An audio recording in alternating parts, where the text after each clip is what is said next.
Hi friends, ಇವತ್ತಿನ video ಮೂಲಕ ಬಿಸಿ ಬಿಸಿಯಾದಂತಹ rice ಜೊತೆಗೆ ಟೊಮೆಟೊ ತಿಳಿ ಸಾರು ಯಾವ ರೀತಿ ಮಾಡೋದು ಅಂತಂದ್ಬಿಟ್ಟು ತೋರಿಸ್ಕೊಡ್ತಿದ್ದೀನಿ. ರೈಸ್ಗಂತಲೇ ಅಲ್ಲ, ನೀವು ಇದನ್ನು ಮುದ್ದೆ ಜೊತೆಗೆ ಹಾಗೆಯೇ ಇಡ್ಲಿ ದೋಸೆ ಜೊತೆಗೂ ಸಹ ಸರ್ವ್ ಮಾಡ್ಕೋಬೋದು. ತುಂಬ ರುಚಿಯಾಗಿರುತ್ತೆ, ಮಾಡೋದು ಅಷ್ಟೇ ತುಂಬ ಸುಲಭ ಆಗಿರೋದ್ರಿಂದ ಖಂಡಿತ ಈ ವಿಡಿಯೋನ ಎಲ್ಲೂ ಸ್ಕಿಪ್ ಮಾಡದೆ ಯಾವ ರೀತಿ ಮಾಡೋದು ಅಂತಂದ್ಬಿಟ್ಟು ನೋಡಿಕೊಂಡು ಈ ವಿಧಾನದಲ್ಲಿ ಟೊಮೆಟೊ ತಿಳಿ ಸಾರನ್ನ ನೀವು ಮನೇಲಿ ಒಂದ್ಸಲ ಟ್ರೈ ಮಾಡಿ. ಸೊ ಬನ್ನಿ, ಇವಾಗ ಲೇಟ್ ಮಾಡ್ದಿರಾ ಈ ಟೊಮೆಟೊ ತಿಳಿ ಸಾರು ಯಾವ ರೀತಿ ಮಾಡೋದು ಅಂತಂದ್ಬಿಟ್ಟು ನೋಡೋಣ. ಕಡಾಯಿಗೆ 1 ಲೀಟರ್ ಆಗುವಷ್ಟು ನೀರನ್ನು ಹಾಕ್ಕೊತಾ ಇದ್ದೀನಿ. ನೀರನ್ನು ಮೀಡಿಯಂ ಫ್ಲೇಮ್ನಲ್ಲಿ ಚೆನ್ನಾಗಿ ಬಿಸಿ ಮಾಡ್ಕೋಬೇಕು. ಈ ರೀತಿ ನೀರು ಬಿಸಿ ಆಗಿದ್ದಾದ ನಂತರ ಒಂದು 6ರಿಂದ 8 ಟೊಮೊಟೊ ಹಣ್ಣು ತಗೊಂಡಿದ್ದೀನಿ. ಈ ಸೈಜಲ್ಲಿ ಬರುತ್ತಲ್ವಾ, ಸೊ ಈ ಸೈಜಲ್ಲಿ ಇರುವಂಥ ಟೊಮೊಟೊ ಹಣ್ಣನ್ನು ಈ ರೀತಿ ಅರ್ಧಕ್ಕೆ ಕಟ್ ಮಾಡಿಕೊಂಡು ಬಿಸಿಯಾಗಿರ್ತಕ್ಕಂಥ ನೀರಲ್ಲಿಗೆ ಹಾಕ್ಕೊತಾ ಇದ್ದೀನಿ. ಈ ಟೊಮೊಟೊ ಹಣ್ಣನ್ನು ಬೇಯಿಸ್ಕೋಬೇಕು. ಹಾಗಾಗಿ ನೀರು ಬಿಸಿ ಮಾಡ್ಕೊಂಡಿದ್ದಾದ ನಂತರ ಚೆನ್ನಾಗಿ ಹಣ್ಣಾಗಿರುವಂಥ ಟೊಮೊಟೊನ ಅರ್ಧಕ್ಕೆ ಕಟ್ ಮಾಡಿ ಹಾಕ್ಕೊಂಡಿದ್ದೀನಿ. ಒಂದು 8ರಿಂದ 10 ಎಸಲಾಗುವಷ್ಟು ಬೆಳ್ಳುಳ್ಳಿನ ಮೇಲೆ ಸಿಪ್ಪೆ ತೆಗೆದ್ಬಿಟ್ಟು ಹಾಕ್ಕೊತಾ ಇದ್ದೀನಿ. ಒಂದು ಚಿಕ್ಕ ನಿಂಬೆ ಹಣ್ಣಿನ ಸೈಜ್ ಆಗುವಷ್ಟು ಹುಣಸೆಹಣ್ಣನ್ನು ನೀಟಾಗಿ ವಾಶ್ ಮಾಡಿಬಿಟ್ಟು ಹಾಕ್ಕೊತಾ ಇದ್ದೀನಿ. ನಾನಿಲ್ಲಿ ನಾಟಿ ಟೊಮೊಟೊ ಹಣ್ಣು ತಗೊಂಡಿದ್ದೀನಿ, ಹಾಗಾಗಿ ಇಷ್ಟ ಆದರೆ ಸಾಕು. ಅದೇ ನೀವು ಫಾರಮ್ ಟೊಮೊಟೊ ತಗೊಳ್ಳೋ ಹಾಗಿದ್ರೆ ಇನ್ನೂ ಸ್ವಲ್ಪ ಹುಣಸೆಹಣ್ಣು ಅನ್ನೋದು ಜಾಸ್ತಿ ಹಾಕ್ಕೋಬೇಕು. ಈಗ ಲಿಡ್ಡನ್ನು ಕ್ಲೋಸ್ ಮಾಡಿಕೊಂಡು ಮೀಡಿಯಂ ಫ್ಲೇಮ್ನಲ್ಲಿ ಒಂದು 15 ನಿಮಿಷ ಈ ಟೊಮೊಟೊನ ಚೆನ್ನಾಗಿ ಬೇಯಿಸ್ಕೋಬೇಕು. ಸಾಫ್ಟ್ ಆಗಬೇಕು. ಜೊತೆಗೆ ಈ ಟೊಮೆಟೊ ಮೇಲೆ ಸಿಪ್ಪೆ ಅನ್ನೋದಿರುತ್ತಲ್ವ, ಸೊ ಅದು ಈಸಿಯಾಗಿ ಸಪ್ರೇಟ್ ಆಗಿಬಿಡಬೇಕು.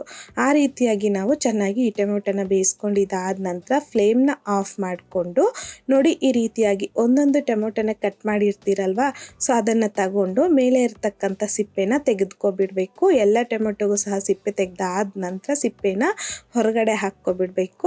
ಅದಾದ ನಂತರ ಈ ರೀತಿ ಸ್ಮ್ಯಾಶರ್ನ ತಗೊಂಡು ಬೆಳ್ಳುಳ್ಳಿ, ಹುಣಸೆಹಣ್ಣು ಹಾಗೆ ಈ ಟೊಮೆಟೊ ಇರುತ್ತಲ್ವ, ಇದನ್ನು ಈ ರೀತಿ ಚೆನ್ನಾಗಿ ಸಾಫ್ಟ್ ಆಗೋವರೆಗೂ ಸ್ಮ್ಯಾಶ್ ಮಾಡ್ಕೋಬೇಕಾಗತ್ತೆ. ನೀರು ಇನ್ ಕೇಸ್ ಜಾಸ್ತಿ ಇದ್ದರೆ ನೀರನ್ನು ಸಪ್ರೇಟ್ ಮಾಡಿನೂ ಸಹ ನೀವು ಸ್ಮ್ಯಾಶ್ ಮಾಡ್ಕೋಬೋದು. ನಾನು ಹಾಗೆ ಈ ರೀತಿ ಸ್ಮ್ಯಾಶ್ ಮಾಡಿ ಇಟ್ಕೊಂಡಿದ್ದೀನಿ. ಈಗ ಚಿಕ್ಕ ಕಡಾಯಿನ ತಗೊಂಡು ಒಂದು 2 ಟೇಬಲ್ ಸ್ಪೂನ್ ಆಗುವಷ್ಟು ಎಣ್ಣೆ, ಹಾಗೆಯೇ 1 ಟೀ ಸ್ಪೂನ್ ಸಾಸಿವೆ, ಅರ್ಧ ಟೀ ಸ್ಪೂನ್ ಆಗುವಷ್ಟು ಜೀರಿಗೆ ಹಾಕ್ಕೊಂಡಿದ್ದೀನಿ. 2 ಒಣಮೆಣಸಿನ್ಕಾಯಿನ ಮುರಿದ್ಬಿಟ್ಟು ಹಾಕ್ಕೊಂಡಿದ್ದೀನಿ. ಖಾರಕ್ಕೆ ತಕ್ಕಷ್ಟು ಒಂದು 5ರಿಂದ 6 ಹಸಿಮೆಣಸಿನ್ಕಾಯಿನ ಕಟ್ ಮಾಡಿಬಿಟ್ಟು ಹಾಕ್ಕೊತಾ ಇದ್ದೀನಿ. ಕರಿಬೇವು, ಒಂದು ಮೀಡಿಯಮ್ ಸೈಜಲ್ಲಿರುವಂಥದ್ದು ಈರುಳ್ಳಿನ ಈ ರೀತಿ ಸಣ್ಣದಾಗಿ ಉದ್ದವಾಗಿ ಕಟ್ ಮಾಡಿಬಿಟ್ಟು ಹಾಕ್ಕೊಂಡಿದ್ದೀನಿ. ಈಗ ಮಿಕ್ಸ್ ಮಾಡ್ಕೊತಾ ಮೀಡಿಯಮ್ ಫ್ಲೇಮ್ನಲ್ಲಿ ಈರುಳ್ಳಿನ ಒಂದು 70% ಆಗುವಷ್ಟು, ಅಂದರೆ ಈ ರೀತಿ ಈರುಳ್ಳಿ ಸ್ವಲ್ಪ ಪಿಂಕ್ ಕಲರ್ಗೆ ಚೇಂಜ್ ಆಗುತ್ತೆ, ಆ ರೀತಿಯಾಗಿ ಚೆನ್ನಾಗಿ ಫ್ರೈ ಮಾಡ್ಕೊಂಡಿದ್ದಾದ ನಂತರ ನಾವು ಟೊಮೊಟೊ ಬೆಳ್ಳುಳ್ಳಿ ಎಲ್ಲನೂ ಬೇಯಿಸಿ ಸ್ಮ್ಯಾಶ್ ಮಾಡಿ ಇಟ್ಕೊಂಡಿದ್ದೀರಲ್ವ, ಸೊ ಅದನ್ನು ಹಾಕ್ಕೊತಾ ಇದ್ದೀನಿ. ಜೊತೆಗೆ ನಾವಿಲ್ಲಿ ತಿಳಿ ಸಾರು ಕನ್ಸಿಸ್ಟೆನ್ಸಿಗೆ ತಕ್ಕಷ್ಟು ನೀರನ್ನು ಹಾಕ್ಕೋಬೇಕು. ನಾನಾದರೆ 1 ಲೀಟರ್ ಆಗುವಷ್ಟು ನೀರು, ಒಂದು ಅರ್ಧ ಟೀ ಸ್ಪೂನ್ ಅರಿಶಿನ, 1 ಟೀ ಸ್ಪೂನ್ ಆಗುವಷ್ಟು ಧನಿಯಾ ಪುಡಿ, ರುಚಿಗೆ ತಕ್ಕಷ್ಟು ಸಾಲ್ಟನ್ನು ಸಹ ಹಾಕ್ಕೊಂಡು ನೀಟಾಗಿ ಮಿಕ್ಸ್ ಮಾಡ್ಕೊಳ್ಳಿ. ನಿಮಗಿಲ್ಲಿ ತಿಳಿ ಸಾರು ಕನ್ಸಿಸ್ಟೆನ್ಸಿ ನೋಡಿಕೊಂಡು ನೀರನ್ನು ಅಡ್ಜಸ್ಟ್ ಮಾಡ್ಕೊಳ್ಳಿ. ತುಂಬ ತೆಳ್ಳಗಿದ್ರೂ ಚೆನ್ನಾಗಿರಲ್ಲ, ಹಾಗಂತಂದ್ಬಿಟ್ಟು ತುಂಬ ಗಟ್ಟಿಯಾಗಿದ್ರೂ ಚೆನ್ನಾಗಿರೋದಿಲ್ಲ. ಮೀಡಿಯಮ್ ತಿಕ್ನೆಸ್ಸಲ್ಲಿ ನಾವು ನೀರನ್ನು ಹಾಕಿ ಮಿಕ್ಸ್ ಮಾಡಿಕೊಂಡು ಮೀಡಿಯಮ್ ಫ್ಲೇಮ್ನಲ್ಲಿ ಈ ರೀತಿ ಚೆನ್ನಾಗಿ ಕುದಿಸ್ಕೋಬೇಕಾಗತ್ತೆ. ಈ ಸಾರನ್ನ ಕುದೀತಾ ಇರ್ತಕ್ಕಂಥ ಟೈಮಲ್ಲಿ ಸಣ್ಣದಾಗಿ ಕಟ್ ಮಾಡ್ಕೊಂಡಿರ್ತಕ್ಕಂಥ ಕೊತ್ತಂಬರಿ ಸ್ವಲ್ಪ ಹಾಕಿ ಮಿಕ್ಸ್ ಮಾಡಿಕೊಂಡ್ರೆ ತುಂಬಾ ರುಚಿಯಾದಂತಹ ಸುಲಭವಾಗಿ ಟೊಮೆಟೊ ತಿಳಿ ಸಾರು ಅನ್ನೋದು ರೆಡಿಯಾಗೋಗುತ್ತೆ. ಅಷ್ಟೇ, ಮಾಡೋದು ಅಷ್ಟೇ ತುಂಬ ಸುಲಭ. ಬರೀ ಟೊಮೆಟೊ ಇದ್ದರೆ ಸಾಕು. ಬಿಸಿ ಬಿಸಿಯಾದಂತಹ ರೈಸ್ಗಂತಲೇ ಅಲ್ಲ, ನೀವು ಇದನ್ನು ಬಿಸಿ ಬಿಸಿಯಾದ ಮುದ್ದೆಗೂ ಸರ್ವ್ ಮಾಡ್ಕೋಬೋದು, ಇಡ್ಲಿ ದೋಸೆ ಜೊತೆಗೂ ಸಹ ಸರ್ವ್ ಮಾಡ್ಕೋಬೋದು. ತುಂಬ ರುಚಿಯಾಗಿರುತ್ತೆ.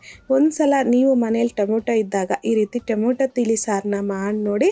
ಮಾಡಿದ್ದಾದ ನಂತರ ಈ ಟೊಮೆಟೊ ತಿಳಿ ಸಾರು ಟೇಸ್ಟ್ ಯಾವ ರೀತಿ ಬಂತು ಅನ್ನೋದನ್ನು ಮರಿದೇ ನನಗೆ ಕಮೆಂಟ್ ಮೂಲಕ ತಿಳಿಸಿ, ಲೈಕ್ ಮಾಡಿ, ಹಾಗೆಯೇ ನಿಮ್ಮ ಫ್ರೆಂಡ್ಸ್ ಆ್ಯಂಡ್ ಫ್ಯಾಮಿಲಿ ಜೊತೆಗೆ ಶೇರ್ ಮಾಡಿ. ಮತ್ತಷ್ಟು ಈಸಿ ಆ್ಯಂಡ್ ಸಿಂಪಲ್ ಕ್ವಿಕ್ ರೆಸಿಪೀಸ್ಗೋಸ್ಕರ ದಯವಿಟ್ಟು ನೀವಿನ್ನೂ ನಮ್ಮ ಮೇಘಶ್ರೀಸ್ ಕಿಚನ್ ಚಾನಲ್ನ ಸಬ್ಸ್ಕ್ರೈಬ್ ಮಾಡಿಲ್ಲ ಅಂತಂದರೆ ಸಬ್ಸ್ಕ್ರೈಬ್ ಮಾಡಿ.